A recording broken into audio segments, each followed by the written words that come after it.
Bonjour, cette vidéo s'adresse aux élèves de première technologie. Il sera question de déterminer l'allure possible d'une courbe représentative d'une fonction à l'aide de cette tangente. Dans cet exercice, on a divers renseignements sur une fonction f qui est définie sur R. On sait notamment que l'image de 0 c'est 2, l'image de 4 c'est 4, l'image de 7 c'est 1, l'image de 10 c'est 3. Mais on a aussi ce qu'on appelle les nombres dérivés en 0, 4, 7 et 10. On connaît leurs valeurs, donc il y a 1, 0, à nouveau 0 et 2.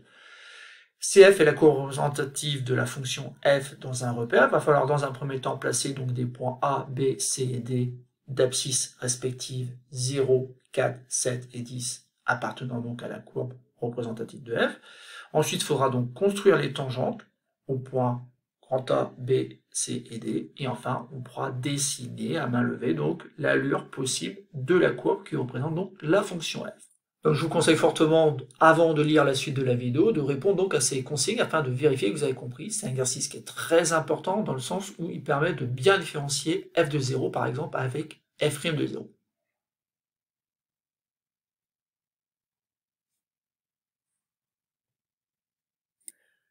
Alors passons à la correction de l'exercice. Vous allez voir, c'est pas très compliqué. Donc il faut placer donc les points A, B, C et D appartenant à la courbe CF d'abscisse respective 0, 4, 7 et 10. Alors comment on va s'y prendre? Tout simplement en relisant l'énoncé, on sait que l'image de 0 c'est 2. Ça veut dire qu'il y a un point A d'abscisse 0 et qui a pour ordonnée 2 et qui appartient tout simplement à la courbe de f. Donc le point de coordonnées 0, 2, il est là. Donc je fais un gros point ici pour que ça se voit sur la vidéo. Et c'est le point A qui se trouve ici et qui a donc pour coordonnées 0 et 2. Je vais faire le même raisonnement donc pour le point B qui, comme par hasard, a pour abscisse 4. Et justement, ça correspond au fait que on nous a donné l'image de 4 qui d'ailleurs vaut 4. Donc celui-là n'est pas très difficile à placer. Donc 4 pour image 4. Donc ici, j'ai un point qui est tout simplement le point B. Et pour les mêmes raisons, le point B donc appartient à la courbe représentative de la fonction f. Le point C, c'est le point d'abscisse 7, et comme par hasard, on nous a donné donc l'image de 7, et l'image de 7, ça vaut 1. L'image de 7 donne 1, on ne peut pas se tromper là non plus, donc on a un point C qui se trouve ici. À 7, on fait correspondre 1. Et enfin, D, c'est le point d'abscisse 10, et comme par hasard, on connaît l'image de 10 c'est 3. Donc à 10, on va faire correspondre donc 3. Et donc, on a le point D. Ça y est, on a positionné donc 4 points qui appartiennent donc à la courbe représentative de la fonction f. Mais bien sûr, par ces 4 points, on pourrait tracer une infinité de courbes, sauf qu'on a d'autres renseignements qu'on va utiliser donc à la question suivante. On nous dit de construire les tangentes à la courbe f au point A, B, C et D. Vous allez me dire, oui, mais les points, d'accord, on les a, mais par contre, la courbe, on ne l'a pas. Donc, comment tracer donc les tangentes à la courbe, sachant qu'on ne nous a pas tracé la courbe et que c'est même le but de l'exercice? Et bien, tout simplement, en allant chercher les informations qui se trouvent sur cette deuxième ligne. On sait que le nombre dérivé en 0, c'est 1.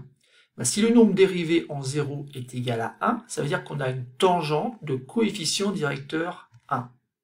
Et donc, il faut que je représente donc une droite qui passe par le point A et qui a une pente égale à 1.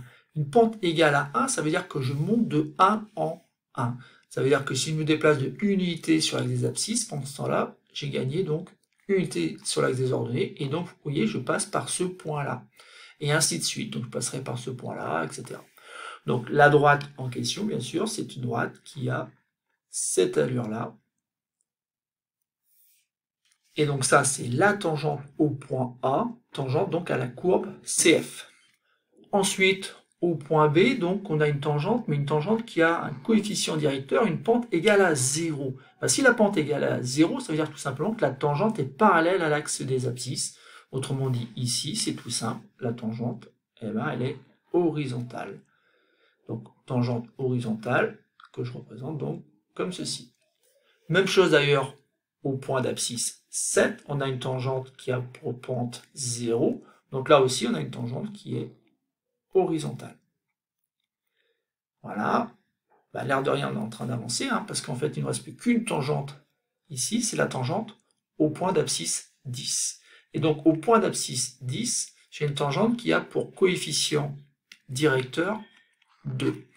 Donc, il va falloir que je parte du point D, et que donc je monte de 2 en 2. Bah, si je monte de 2 en 2, ça veut dire que je me déplace de unité sur l'axe des abscisses, et pour ce temps-là, je gagne 2. Et ça, je peux le remarquer tout au long de la droite. Le problème, c'est qu'ici, il me manque un peu de place, bien sûr, pour faire un nouveau point. Mais par contre, ce que je peux imaginer, c'est que puisque je suis arrivé ici en D en suivant une droite, c'est qu'avant, bah, j'étais juste ici. En effet, si je me déplace de unité sur l'axe abscisse et que je monte de 2 sur l'axe des ordonnées, je me retrouve bien en D. Ça veut dire qu'en fait, là, j'ai un autre point qui appartient donc à la tangente que je cherche. La tangente au point D à la courbe CF. Il ne me reste plus donc qu'à tracer. Et donc, si je trace la tangente, et donc voilà ce que l'on obtient. Donc maintenant, on sait qu'on passe par les points A, B, C et D, et en plus, il faudrait que ça soit des tangentes.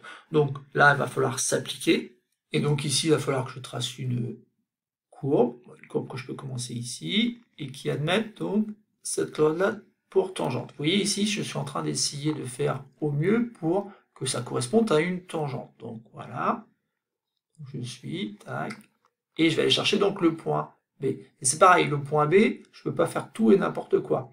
Je ne peux pas, par exemple, traverser comme ça la tangente. Ah non, ça ne serait pas une tangente ici. Donc ça, je ne peux pas faire. Ce qu'il faut faire, c'est que localement ici, ça corresponde finalement à la tangente. Donc ici, bah, à main levée, hop, je vais chercher donc la tangente. Même chose ici, je ne peux pas traverser la tangente. Ici, il faut vraiment que je sois très très proche de la tangente. Donc à un moment donné, il va falloir que je sois même peut-être un peu plus proche que ça. Et que, en fait, j'arrive à ne plus faire la différence entre la tangente en vert et la courbe que je suis en train de tracer. Et donc pour cela, il va falloir que, hop, je recolle les morceaux. Voilà.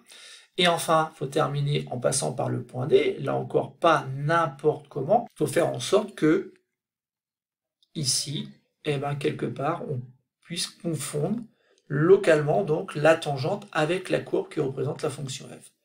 Donc voilà une possibilité, voilà, que j'aurais pu arrondir davantage. Et puis après, je peux par exemple, hop, partir comme ça. Donc voilà une possibilité, il faut savoir qu'il en existe d'autres. On peut très bien imaginer ici qu'on commence ici d'en haut et qu'on vienne chercher la tangente, et après on continue donc avec ces mêmes courbes. Voilà, sauf qu'à la sortie, par exemple, on peut très bien imaginer que cela épouse donc la tangente, et puis qu'après, forcément, ça finisse autrement, peut-être comme ça. Donc là, la courbe avec les deux morceaux que j'ai rajoutés en rouge, c'est aussi une allure possible de la courbe qui représente f, puisqu'elle passe bien par les points A, B, C et D, et qu'en plus, elle admet donc les 4 droites vertes comme des tangentes au point A, B, C et D. Voilà, c'est tout pour cette vidéo. Il s'agit ici de bien faire la différence entre le nombre qui correspond à l'image de 0 par la fonction f et ce qu'on appelle le nombre dérivé qu'on note de manière assez semblable, mais qui se note pourtant f' de 0 et non f de 0.